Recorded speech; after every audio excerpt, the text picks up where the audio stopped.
जय श्री राम, जय श्री श्याम। मैंने करीब 9 साल पहले अपना YouTube चैनल शुरू किया था, जिस पर अधिकतर मेरे खुद के लिखे हुए भजनों की वीडियो ही मैं अपलोड करता था, जिसे श्याम जगत के काफ़ी गायक कलाकारों ने अपने स्वर के द्वारा आप जैसे भक्तों तक पहुंचाने की कोशिश की समय समय। उन गायक कलाकारों में काफ़ी नामचीन कलाकार भी रहे हैं, कुछ थोड़े कम नामचीन कह लो, और कुछ एकदम नए बच्चे भी रहे हैं। मैंने कभी किसी से कोई द्वेष की भावना से बात नहीं की। जिसने भी मेरे द्वारा लिखे भजनों को गाना चाहा, मैंने उसे मुफ्त में भजन दिए हमेशा, क्योंकि हमारे गुरुजन उन्होंने ही कभी किसी से कोई स्वार्थ नहीं रखा, कोई लालच नहीं रखा। तो उसी बात को ध्यान में रखते हुए मैंने भी कभी भजनों को अपना धंधा नहीं बनाया। प्रभु कृपा, गुरुजनों के आशीर्वाद, आप जैसे भक्तों की दुआओं के परिणाम स्वरूप जो कुछ भी लिख लेता था, आप लोगों को पहुंचाने की कोशिश की है हमेशा। और जैसा कि आप में से काफ़ी लोगों को मालूम है कि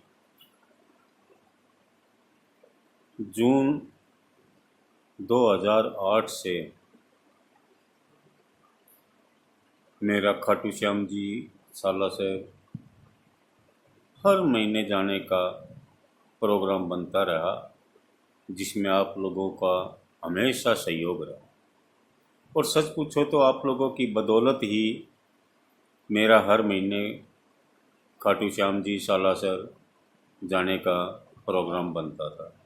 अगर आपका सहयोग नहीं होता तो शायद मैं 2 महीने 4 महीने भी लगातार नहीं चल सकता था। जबकि ये मेरे लिए बहुत बड़ी बात है कि जून 2008 से अब पिछले महीने अक्टूबर 2023 की एकादशी तक मेरा खाटू जी सालासर जाने का प्रोग्राम कंटिन्यू चलता रहा। और जैसा कि आप जानते हैं कि महीने में 2-3 बार भी जाना होता था। तो ये सिर्फ अकेले मेरे वश की बात नहीं थी। आप लोग चाहते थे कि अपन चलें वहाँ दर्शनों के लिए, तो चलते थे। और जैसा कि आप लोगों को मालूम है कि अगस्त 2021 में मेरे हार्ट प्रॉब्लम होने के कारण स्टंट डले थे।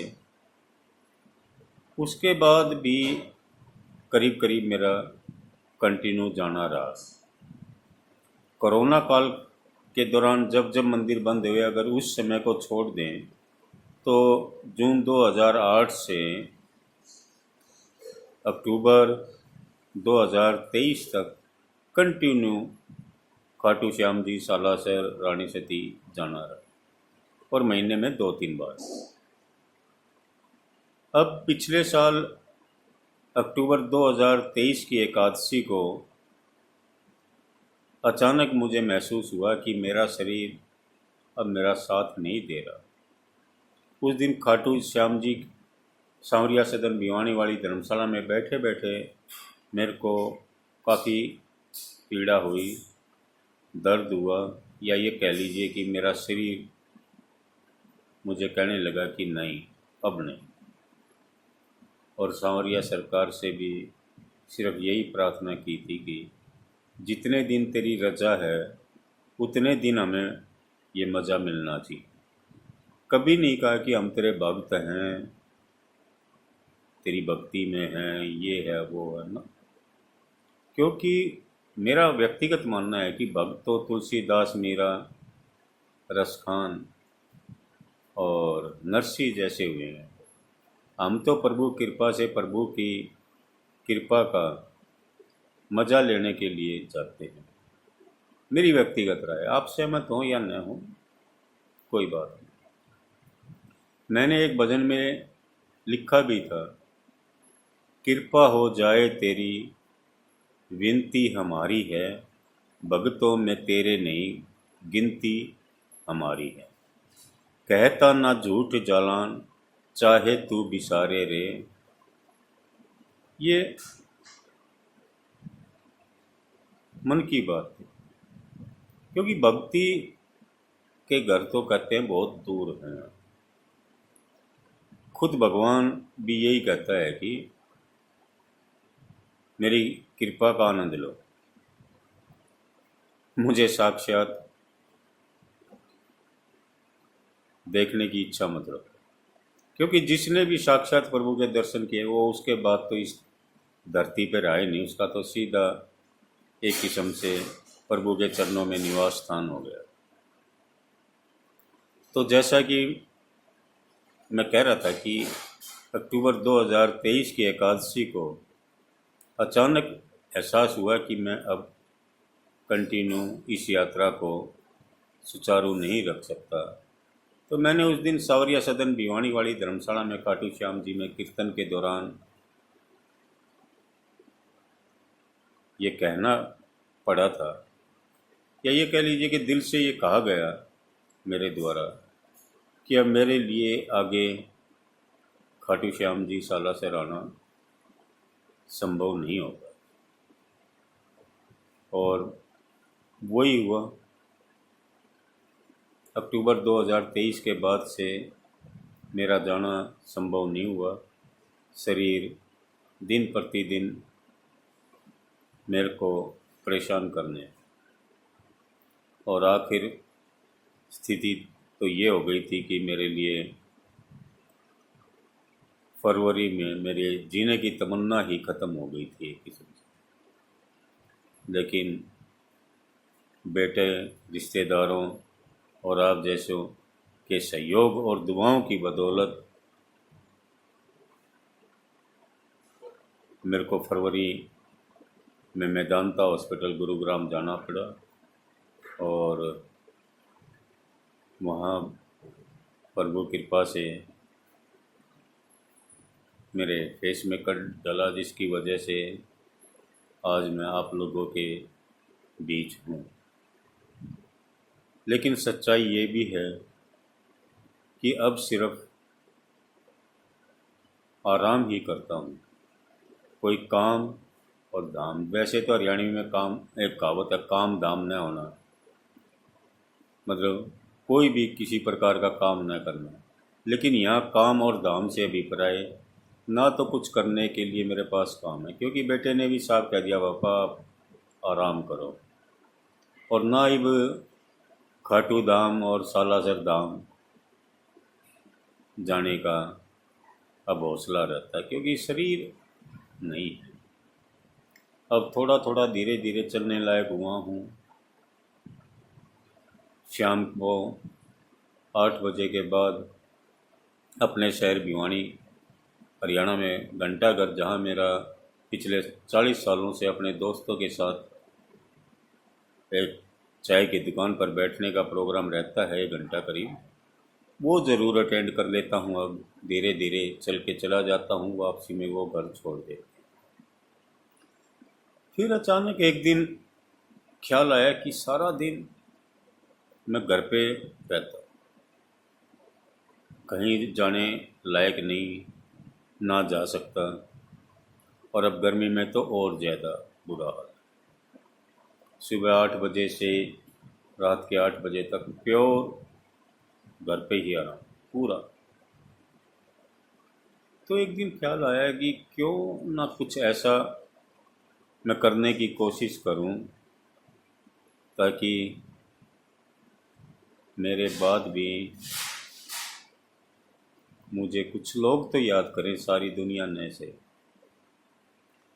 अब प्रभु कृपा, गुरुजनों के आशीर्वाद से भजनों का ही एक मेरा काम रहा लिखने का। चाहे बेशक मैंने साल में 2-4 ही लिखे, लेकिन आज श्याम जगत के अंदर एक पहचान तो है मेरी पवन जालान के नाम से, हैं? आज 50-60 गायक कलाकारों ने मेरे द्वारा लिखे भजनों को अपने स्वर के माध्यम से देश विदेशों में रहने वाले भक्तों तक पहुंचाने की कोशिश की है, जिनमें रजनी राजस्थानी हैं, भाई राजू बावरा है, सरदार हरमिंदर सिंह रोमी हैं, रजनीश शर्मा फतेहाबाद से हैं, अलका शर्मा हैं जयपुर से, रेशमी शर्मा हैं। अब किस किस के नाम बताऊं, इस टाइम सारा ध्यान भी नहीं। किशन मुदगिल जी हैं कोटा से, मुकेश शर्मा जी हैं बॉम्बे से, हैं जी, और काफ़ी हैं। उनमें से जिन जिन की मेरे को वीडियो मिलती गई, मैंने अपने यूट्यूब चैनल पे प्रसारित किया उनको, ताकि लोगों तक वो जाए। और मैं सिर्फ अपने ही लिखे भजनों को चैनल पर, अपने चैनल पर रखता था। अब ख्याल आया कि कुछ ना कुछ ऐसा क्यों ना करूँगी ताकि लोग मेरे जाने के बाद मुझे याद करें। तो फिर ख्याल आया कि क्यों ना मेरे शहर में कीर्तन होते हैं, मैं एक आध कीर्तन में जाने की कोशिश करूं। वहाँ जो आप जैसे भक्तजन भजनों के द्वारा प्रभु को रिझाने की कोशिश करते हैं, उनको मैं रिकॉर्ड करके वीडियो बनाकर उनकी लाऊं और अपने चैनल पर प्रसारित करूं, ताकि धीरे धीरे उनको भी लोग जानने लगें। और कुछ तो छोटे बच्चे हैं, ताकि आने वाले समय के बाद वो भी देख के उनको खुशी हो भविष्य में भी। तो ये सोच के मैंने अब इस महीने की 5 मई से ये एक प्रयास शुरू किया है। ये आप लोगों को कितना अच्छा लगता है कितना नहीं, ये तो आने वाला समय बताएगा, लेकिन फ़िलहाल मैंने देखा है कि आप लोगों ने चाहे बेशक थोड़ा बहुत पसंद किया है। तो मेरी तो यही आपसे प्रार्थना है कि आप मेरे चैनल को जितना संभव हो सके सब्सक्राइब करने की कोशिश करें, और जो भी भजन आपको चैनल पर मिलता है, क्योंकि अब ये तो है नहीं कि सिर्फ मेरे ही लिखे भजन हैं, अब तो किसी का भी लिखा हुआ हो, कोई गा रहा हो, मेरे को तो ये भी वो नहीं है ना। पहले कभी किसी से द्वेष रहा, ना अब है। और अब तो ज़िंदगी का मकसद ही अलग है, सिर्फ प्रचार। जिन लोगों को आज कोई नहीं जानता, उनका आप लोगों तक पहुंचाने की कोशिश है मेरी, ताकि जो भजनों के द्वारा प्रभु को रिझाने की कोशिश करते हैं उनको भी अच्छा लगे, उनका भी हौसला बढ़े। तो इसलिए आपसे पुनः निवेदन है कि आपको जो भी भजन मेरे यूट्यूब चैनल पर मिलता है उसको लाइक करने की कोशिश करें। उसमें कोई भी कमी लगती है तो आप उसको भी कमेंट में लिखें, ताकि गायक जो गा रहा है, जिसकी वो वीडियो है, उसको भी अपनी कमी का एहसास हो। मैं ये नहीं कह रहा कि आप कमी मत, मैं तो बल्कि इस चीज़ को शुरू से पसंद करता रहा हूँ कि आप कमी बताएं। मैंने तो अपने लिखे हुए भजनों पर भी आप लोगों की कमेंट चाहे है कि कई अगर आपको कोई कमी नज़र आती है तो आप बताएं, निसंकोच बताएं। कमी बताएंगे आप तभी तो सुधार होगा। तो जो अभी युवा प्रभु को रिझाने की कोशिश कर रहे हैं, खासकर उन पर आप निगाह ज़्यादा रखें। उनकी जो भी कमी लगती है आपको, उसको ज़रूर बताएं। अगर कोई उस कमी को सुनना दूर करना पसंद करेगा तो ये उसी के लिए अच्छा है, अगर नहीं करेगा तो उसके लिए खराब है। इसमें वो आपसे क्या ले लेगा और क्या आपका बिगाड़ लेगा। आप तो बल्कि एक मार्गदर्शक की तरह उसका मार्गदर्शन करें, यही मेरी इच्छा है। क्योंकि मैंने बहुत कुछ खोया है। लोग जब गलत करते थे तो मैं टोक देता था।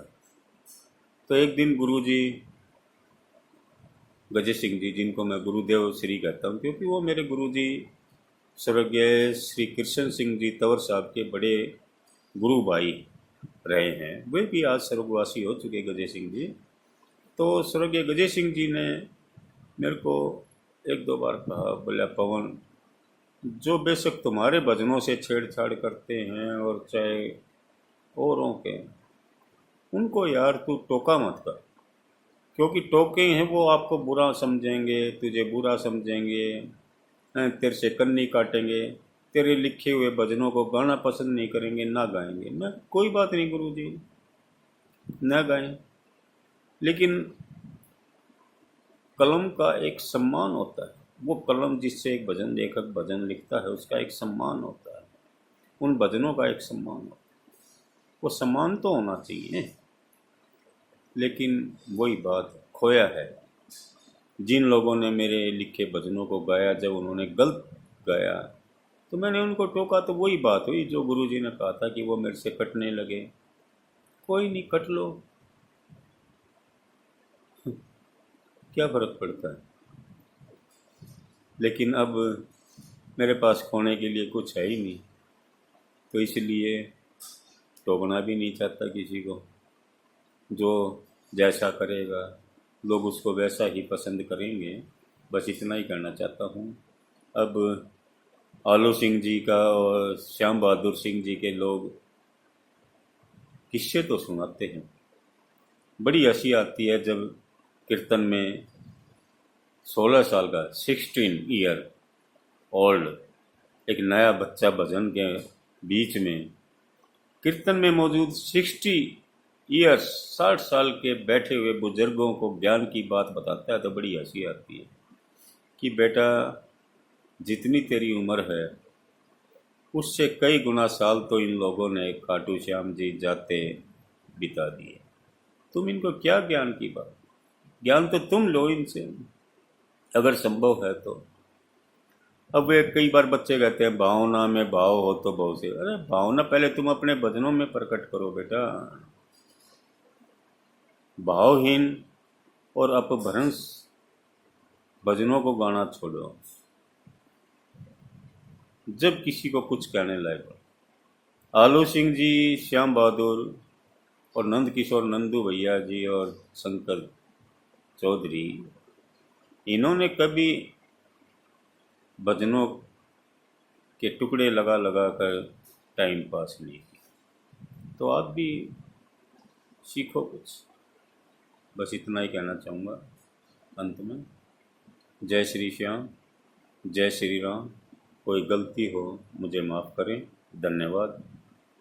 अपनी कृपा बनाए रखें। फिर आपसे अनुरोध, अगर आपने मेरा चैनल सब्सक्राइब नहीं किया है तो उसे सब्सक्राइब करने की कृपा करें और भजन को सुनने और लोगों को सुनाने की मेहरबानी करें। धन्यवाद।